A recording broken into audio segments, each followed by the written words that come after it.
近日有網民喺澳門偶遇高海寧，當時佢竟然着住酒店嘅白色拖鞋，拎住水樽同埋一啲文件喺街上遊走，眼神顯得相當迷惘。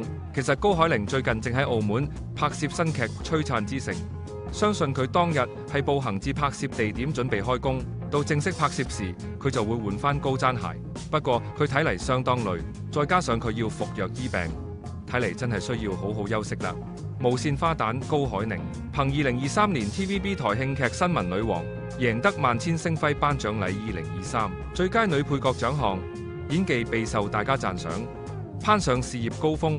佢努力認真嘅態度，亦獲得內地觀眾認可，成功圈粉，工作機會不斷。近期忙於拍劇嘅佢，健康情況就亮起紅燈，情況令人擔憂啊！日前佢於社交平台貼出多包中西藥嘅相。佢寫上中西合璧，佢未有透露自己患有咩病。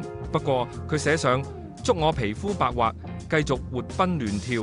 睇嚟佢嘅病係同皮膚有關。